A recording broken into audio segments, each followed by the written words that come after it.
This video is brought to you by Blessed Be God Boutique, maker of Catholic fashionable apparel, handmade accessories, and more.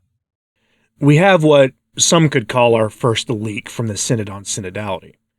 You know, we knew it was a matter of time until we started hearing about some of the inner workings of the Synod, and now we have news that the Synod delegates are openly debating, essentially eliminating the very existence of the hierarchy as we know it that Jesus himself set up when he established the Church. We'll follow this one under things Francis will absolutely say no to when his own document is released, but probably throw a couple bones to the idea. That dogma should be out next year or the year after. But the report shows us how completely unhinged the Synod has already gotten. While going over the story, we have to ask ourselves a basic question. What in the world makes the lay and episcopal delegates of the Synod think it's okay to even hint at eliminating hierarchical structures in the Catholic Church? Francis himself is feeding into this, as we'll see. The Church established by Christ is hierarchical in nature. We should celebrate that. Unless the delegates are of a different religion than our own, then I'm left wondering what makes them think this is okay. So keep all this in mind as we discuss this story moving forward. And with that, I wanted to take a moment to thank the people who support the work that I do here. Your support is appreciated. For like $1 a month, they help keep these messages coming daily and keep me free to give daily breaking news updates as they happen. So again, I thank you and them for their support. If you want to join in supporting the mission of this channel, you can do so by hitting the join button or following a link to Subscribestar or Patreon in the description box below. Thanks, and let's get to this completely bizarre story out of the Synod on synodality. Apparently, the Synod is taking serious arguments for eliminating or reducing the hierarchical nature of the Church, and they're doing so by doing it in practice at their synodal meeting. And here's what I mean. Remember when some of us warned that the early documents from the synodal process showed that some extreme voices were calling for democratizing the Catholic Church? Well, folks, here we are. Headline from the National Catholic Reporter. Sisters at Vatican Synod see, quote, dismantling of the hierarchical. Okay, so I actually like the National Catholic Reporter. I don't agree with almost anything they say in their articles, but I do like the National Catholic Reporter because the people who write there are just very, very brazen with what they believe about Catholicism. I do hope that someday they decide to become Catholic, since it's obvious that they have a real interest in Catholicism over at the National Catholic Reporter. Join me later in offering a rosary intention for the conversion of the National Catholic Reporter staff to the Catholic faith, because they often make it very clear that they believe in something other than the Catholic faith, which is the case here. The author of this piece interviews a pantsuit nun who is bragging about how the Synod is debating democratization of the Catholic Church, because apparently that's what listening, dialogue, and accompaniment mean in the Synodal Church of the New Advent. From the article, quote, on the third day of the Synod of Bishops, Mercy Sister Angela Perez of Guam walked toward Paul VI Hall in Vatican City on October 6th, as if it were a normal day of work. Since women haven't been allowed into such synods as full members before, she had no reference point. Nothing to compare it to, she said. Yet, as normal as the gathering seems, she also understands something is different and historic. I am experiencing and witnessing the dismantling of the hierarchical, she told Global Sisters Report, describing the scene inside the Synod Hall, where cardinals, bishops, young and older lay Catholics, and women religious like herself are sitting together at round tables, without hierarchical distinctions. Pope Francis, like the other some 460 participants in the Synod, is also sitting at a round table, the head of the Catholic Church being treated more or less just like everyone else in the room. It reminds me of when we have our chapter, the Sisters of Mercy. That's how we gather.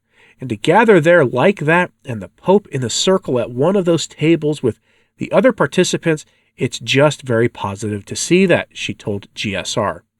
Likewise, Sister Iris Altagracia Gonzalez of the Dominican Republic and a member of the Congregación de las Hijas de Jesus, Daughters of Jesus, said she quickly realized that for all the seemingly normal procedures, she noticed, too, something is different.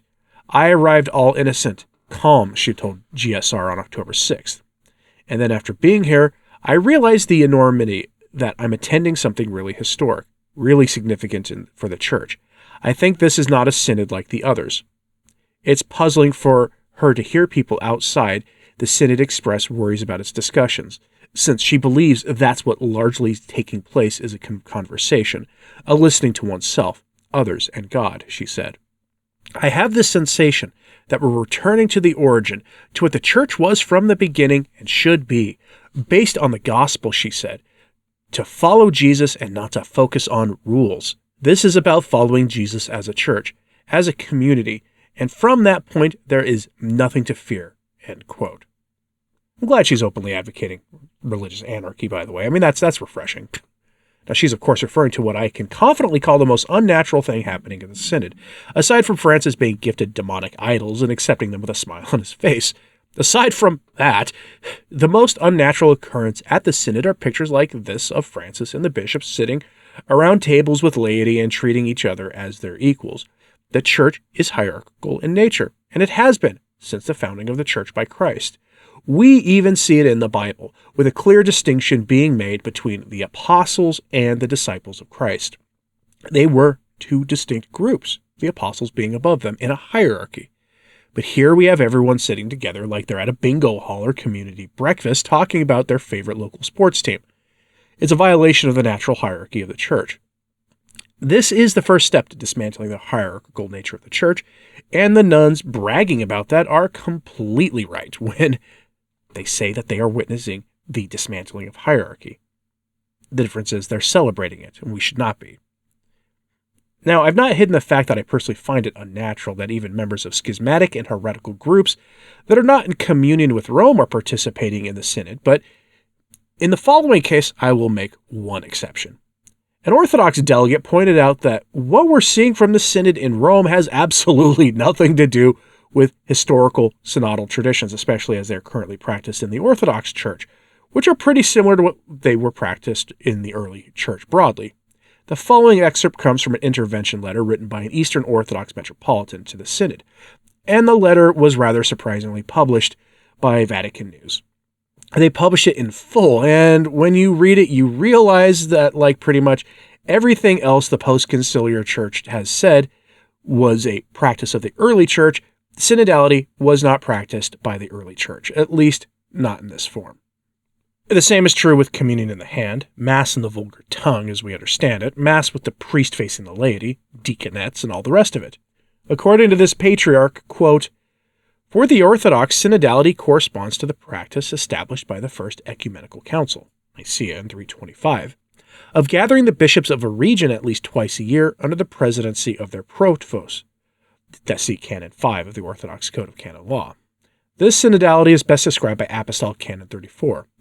The bishops of the people of a province or region must recognize the one who is first amongst them and consider him to be their head, and not do anything important without his consent.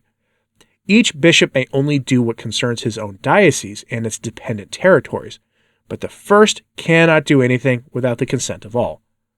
For in this way, concord will prevail, and God will be praised throughout the Lord and the Holy Spirit. Thus, in light of this text, it appears that 1. A synod is a deliberative meeting of bishops, not a consultative clergy laity assembly.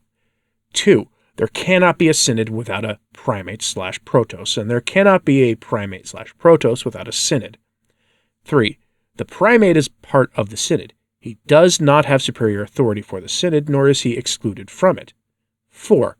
The concord which is expressed through the synodal consensus reflects the Trinitarian mystery of the divine life. It is through this practice of synodality, as described by the apostolic canons and the canons of the First Ecumenical Council, that the Orthodox Church has been administered over the centuries until the present day, although the frequency and constitution of the synods may vary from one local autocephalous church to another. In light of this, we could say that the understanding of synodality in the Orthodox Church differs greatly from the definition of synodality given by your present assembly of the Synod of Bishops, end quote. It's not the same thing as what he's saying. And the letter goes on to say that there have been times when, in special conditions, the laity have been involved in Orthodox synods, but those were in special circumstances. But that's not what the Synod on Synodality is being sold as. It's not as a special circumstance. Yes, it's a special synod, but it's not a special, rare occurrence.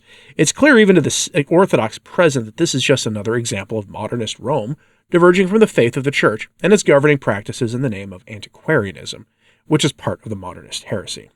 We know that it's simply nothing more than more modernist nonsense from the following headline, which also comes from Vatican News. Synodality, not a concept, but an experience of listening and inclusion. From today's press briefing, the General Assembly is not a place for expressing personal opinions, but a place to listen, discern, and walk together toward the shore where the Lord is waiting us. Yes, it's not about listening to personal opinions, like how the Church should apparently ordain women and whoever else the secular world wants the Catholic Church to ordain. Even if the Church has ruled infallibly against expanding ordination in this way numerous times, because it has. And the idea that the Church should dismantle hierarchical structures is just that, an opinion. And maybe the pantsuit nuns should listen to what the Synod leaders are saying about the Synod not being about personal opinions. Now, what do you think about this? Do you find it as funny as I do that the Orthodox are pointing out that Francis's understanding of synodality has pretty much nothing to do with historical synodal practices of the Church? Are you surprised that the nuns are celebrating the beginning of the end of the hierarchy in Rome? Do you think Francis will ignore all suggestions from the Synod to bring down the hierarchical nature of the Church even a little bit? I'm curious. Let me know in the comments what you think this is all about, please. And hit like and subscribe if you haven't. It does help. So to sharing this on social media, that helps too. And again, thanks to the patrons and channel members of Return to Tradition for helping keep these messages coming. It is greatly appreciated. As always, pray for the Church. I'm Anthony Stine. Ave Maria.